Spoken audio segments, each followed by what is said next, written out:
Okay, so we're answering some more summer school questions that nobody asked me to answer, but it's a weird title, isn't it? Because they did actually ask a question. I just think maybe they didn't expect an answer like this, but we're going to give them anyway because it's constructive and whatnot. So I'll start off with an easy one from Darkfire PH. You know what? I'm going to go hard on this, and perhaps Darkfire PH and anyone else watching is going to wonder why, but we'll give him an upvote. I'm sure he's a very nice guy. Let's be constructive. So, after being a top mid support flex, I've decided to play solely mid lane. My playstyle is more of a roaming mid laner, shoving lane and ganking with my jungler to our side lanes. I've set with Galio, so he plays Galio because their ban rates aren't that high, irrelevant. And he said, after being silver player, he dropped down to bronze this season, and that's why he decided to stop playing top lane and support, and now he plays mid only. Are my handpicked champs enough to escape low to hull, or my 2 team reliant playstyle? So, why am I going so hard on this? Because he's asking a wholesome question, right? Well, it has to be understood that if I'm answering someone's question, if you're asking a question on here, I'm just going to interpret it as you want a genuine answer. Otherwise, you would have just posted it on some bullshit forum. You wouldn't have gone on the Summer School subreddit, which is where you are going to get a genuine answer. So he wants a genuine answer, so let's give him my opinion of what I think is a genuine answer. So anyone who knows who Aptodoper is probably knows about this quote. It's a very popular quote when he said it. And I'll paraphrase because I don't actually remember the answer of the quote. But essentially, Apto/Doper, I'll call him Apto, was talking about playstyles, and he's basically saying, and I agree, that playstyles don't exist. There is no such thing as a playstyle. And bear in mind, he's talking about challenger players, which we'll talk about why it's relevant. Playstyles don't exist. If you take a brand player, I'll use my own example. If you take a brand player, you put him support, put him in a favorable matchup that he's supposed to win bot lane. Now, suppose that he does win the matchup bot lane. He plays aggressive.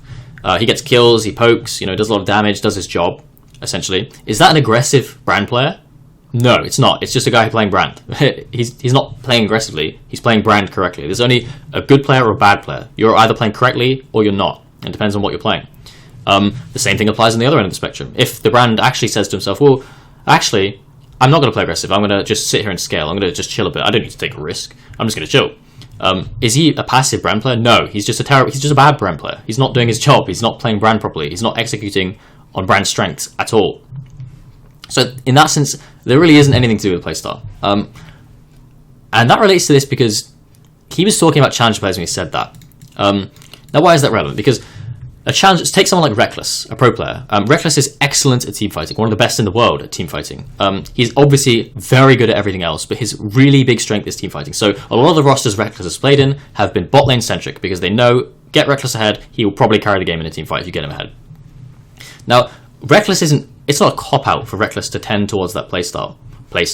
It's not a cop-out because he is genuinely one of the best in the world at doing it, and it is not reasonable to expect him to also be the best in the world at other things, like laning, for example. He's very good at it, but he's not the best in the world, so you can't expect him to do that. It's unrealistic.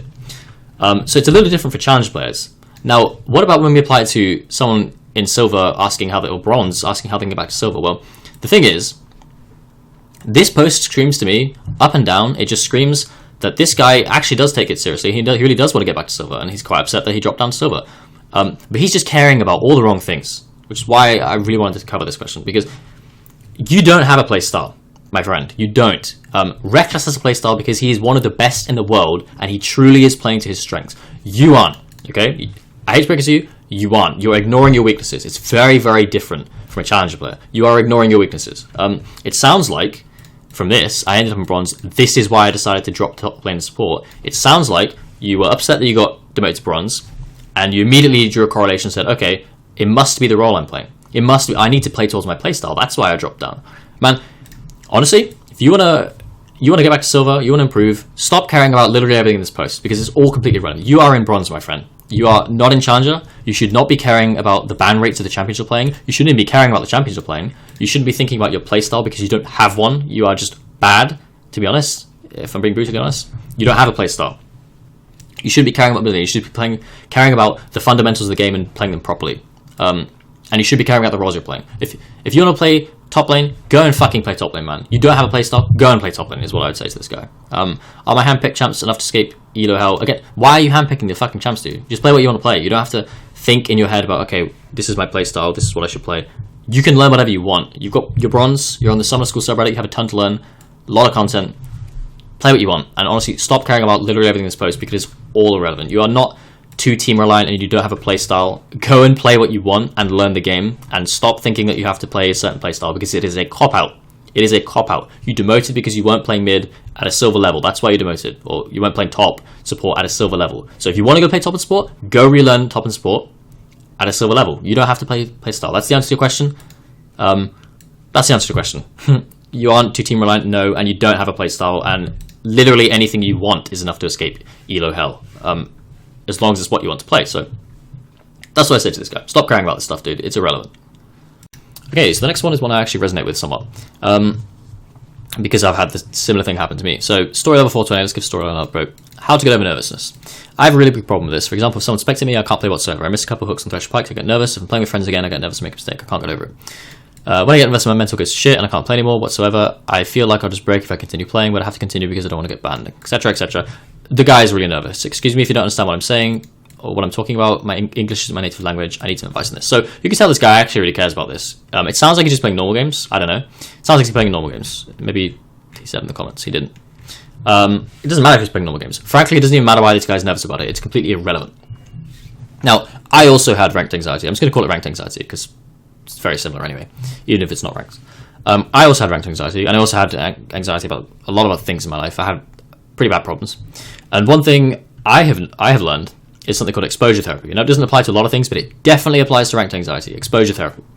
The idea is if you just avoid something and you hide away from it and you never address that thing, you will never get over it. You can come up with all sorts of creative solutions and crutches and ways to, avoid the problem or nullify the problem or dampen the problem, but it's not going to work. At the end of the day, you're going to have to address the problem. Now, what the problem is, I can't help you with that, exactly why you're anxious over it. I don't know if you're scared to lose or you're just scared to fuck up or see people fuck up, but the reality is, until you just get used to it, you're never going to get over it. And I have people I coach all the time who have this problem, all the time. And they come and they say, I'm so anxious when I play ranked, I just can't play properly.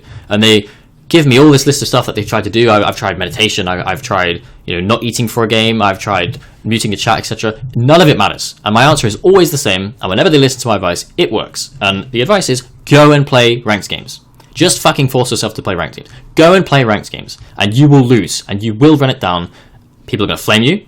Sure, people are going to ping you, and they're going to see you miss your skill shots, but only when you play 1,000 games. Not 1,000 games. You just keep playing, only then will you get over it. I promise you, you will get over it, because I was exactly the same. You can even see someone in the comments already said this. Play 1,000 games. Tankman lol. You're a genius, Tankman lol. You are absolutely correct. This stuff, don't focus on mistake. Okay, I failed, it happens next time, do better. Mute people, have a break after really bad games. Sure, you can do all this, but it's not going to fix the problem. It isn't going to fix the problem. The problem is that, for whatever reason, you're anxious, and only when you stop caring about these games, only when you stop caring that people see you miss a hook, or you stop caring that you lost the game, will you get over this issue. And how do you stop caring? By just getting used to it, okay? Exposure therapy, just by fucking dealing with it. Just experiencing it over and over again. A terrible analogy I can use is... No, you know what, I won't use that analogy because it's just goddamn terrible, but it's sort of like you're working a really terrible job. And at the start it is really, really terrible, but you know what, it's just so fucking terrible that over time you just stop caring about it. You just become numb to that shit, to be honest. So it's the same thing here, and maybe there's better ways to deal with it, or you may think there's other ways to deal with it, but the reality is you just have to play games. Just spam games is what I'm saying. Spam games, please, story level 420, and I promise you after a while you're going to stop caring about it, because it really isn't that big of a deal. Nobody cares that you miss some thresher or pike hooks. Nobody's going to come to your house, knock on your door, or think any less of you. They might be annoyed at you in the moment or whatever, but who fucking cares? Does that really matter? No. Go and play games, dude. Just go and spam games, honestly. Okay, so this next one is super interesting. I really haven't read this one much at all. Why are some characters allowed to be bad? I will abstain from my upvote just yet. Why are some characters allowed to be bad and get a second chance to win? So I read this title, and I think something along the lines of someone is in bronze or silver, probably. And they won their lane and then got outscaled and lost. So let's talk about that. Hi, been a few months playing the game and using Akali, and this combat mechanism that some characters got built into the kit is bothering me a lot. I don't know, have no idea what comeback mechanism you're referring to. He's not referring to shutdowns, by the way, or bounties, or getting bonus XP for killing higher level champion than you. He seems to think it's built into their kit, which is strange. It isn't. It mostly happens with Yasuo. Yone. Of course it's Yasuo. But the reason of this post is because this just happened with Aurelia. She's bad, and I stomped her a few times in mid lane, but after a certain point I was no match. Luckily, what were you playing? Oh, you're playing Kali, okay. I could run away in 1v1, but she's so cocky and ended up killing me under my own turret. Echo, who has good ratios and better character late game. The difference is that Echo's ratios can't do shit if he's behind. He needs to farm side skill. So, this post seems like it's made out of tilt, but it seems like a genuine question, so we'll answer it genuinely. So, I perceive the question like this. I perceive it like, why is it that this guy, even though I just beat him in lane not that long ago, now he can beat me? And it's because of something called Powerspikes, my friend. So when you really get, I'll use Jax as an example, okay? Jax has, because I know a lot about Jax, Jax has power spikes. Every champion has power spikes, and when they hit power spikes is very, very dependent on the champion. It could be levels. Kassadin, for example, will scale pretty hard with levels, as will Gangplank. Gangplank will scale pretty hard with levels. So a lot of their power comes from XP, for example. Kayle also will scale very hard with levels. Sometimes it comes from items. I haven't played much Aurelia, but I know before the item changes, Aurelia buys a Trinity Force, she will spike pretty hard before the changes. I think now it's probably Bork. Aurelia buys a Bork, she'll spike very hard. There's just some combinations of XP or items or runes or times in the game that some champions, how strong they are, will increase, you know, however big. And there's sometimes some points of the game where it will decrease. And the thing is, you won't get this because you're relatively new to the game, but you need to know these power spikes and you need to respect them. All right, there's a reason if you watch a pro player play, or even just I even do. I'm not a pro player, but if you watch me play, I will just constantly be pressing tab. I recall, I press tab. I'm in the lane, I just press tab. I keep pressing tab, tab, tab. Every time I see the person backs and comes to the lane, I press tab. Okay, what did he buy? What level is he, etc. Because I know power spikes. Okay, I know that if this guy is a certain level, I can't beat him anymore. For example, Jax Malphite. Jax has monstrous scaling. Really monstrous scaling. And in some matchups, at some certain levels, for example, Jax versus Akali, I will outscale you, but I will not beat you at level 6. You will one-shot me at level 6. I'm pretty fucking certain of it. It's very hard for me to kill you at level 6, but I will beat you at level 1. So I imagine if I played against you, you would think something along the lines of, wow, what is this? He outscales me and he beats me level 1. I'd kill you level 1. I'd start my queue and I'd kill you level 1. And you'd be really confused, and you'd make another Reddit post, and you'd say, well, that's bullshit. He outscales me and he kills me level 1. The reality is, there was 5 other levels before I killed you level 1. There's 5 other levels after that where you were supposed to beat me. So you just ignored that. You know, you just looked at the one level, the one power spike where I did beat you, and you ignored all the other ones where I didn't, essentially. So you need to understand power spikes. It's really important for like literally any matchup you're going to play. You need to understand that at some points of the game, you're going to be weaker or stronger. Even if you were originally ahead, it doesn't matter. Not only that, the whole post just has a really weird undertone of essentially you beat him in lane, but then you fed him? Is that the problem? Because what it sounds like to me is, even though champions do have power spikes, what it sounds like to me is you didn't snowball hard enough. I'm not aware if you're aware of the word snowball.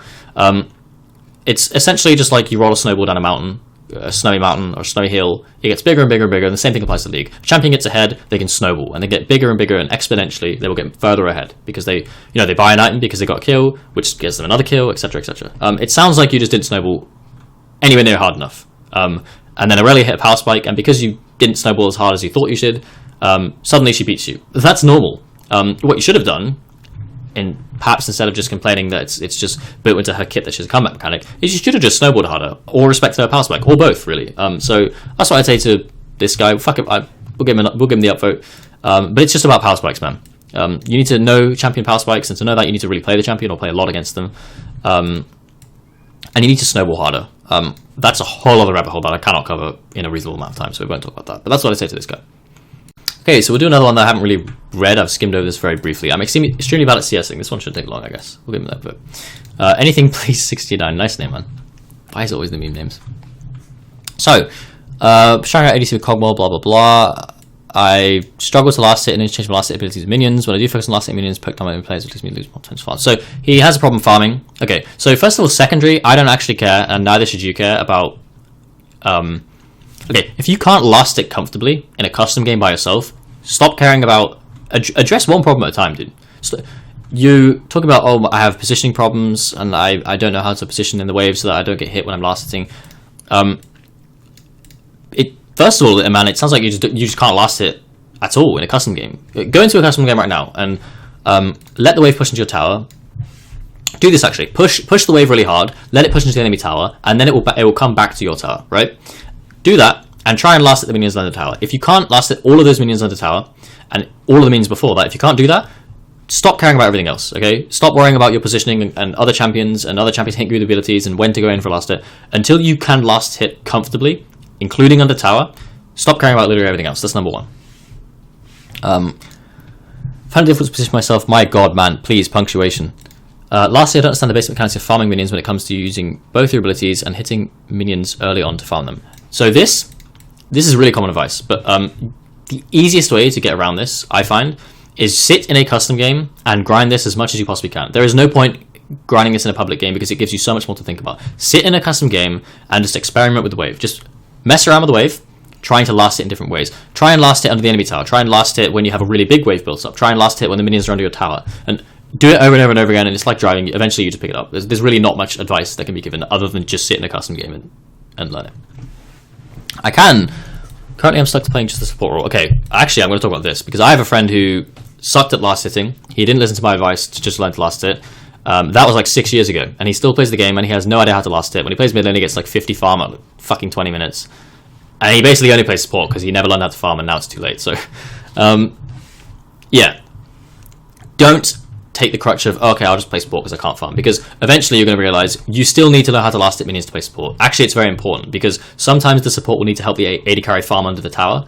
Particularly early in the game, it's not actually possible for the AD carry to always get every CS without the support helping. So you still need to learn how to last it as a support, because you need to be able to help out with wave management. So don't think that just because you play support you can avoid it, because if you want to play support at any high level, you're going to need to know. But sit in a custom game and don't fall into this trap. The only other thing I would say is I think he mentioned that he gets poked. Yeah, he gets poked down by the enemy players, which leads to lose more potential farms. So what I'm about to say, ignore it until you're comfortable with farming. But what I would say, I always tell people to just imagine a tether, okay, between whoever the enemy champion is and themselves when they're in lane. The length of the tether will be the length of which you are under threat from that person. Okay, so pick a champion you know how to play. Caitlyn. If you're playing against Caitlyn, the length of that tether will be, I suppose, the range of her Q and her auto attacks. And if she takes a step forward, you need to react to that immediately. Or however you choose to react to that. You can take a step back, left, right, doesn't matter. You just need to react to that because otherwise you're entering her kind of danger zone, and you need to react accordingly. So that's the short term. The only advice I could give you is that's how you need to be thinking of your laning. Okay, a tether. And you always need to be considering how long or short should I make this tether. Is she very threatening? Maybe I make the tether max length. Right? I always stay away from her Q as much as I can, and I only go into last hit when I need to go into last hit, when it's only one auto attack. Otherwise, I stay the hell away from her. Is she not a threat at all? Maybe I can shorten the tether, etc. That's the only thing I could say on that. But just fucking sit in a custom game. Just sit in a custom game. There's really any other advice anyone's giving you is just fucking worthless. This guy said jump to the practice tool. I completely agree. Practice tool, practice. You know what? Everyone's giving you really good advice. This is fucking terrible advice. Don't play Draven just to learn how to CS. That's so stupid. Play Caitlyn, actually, because Caitlyn, I find it really hard to farm with Caitlyn, or even Cogmore. Don't play a champion specifically because they're good at farming, because it's going to be a crutch. But that's what I say to this guy.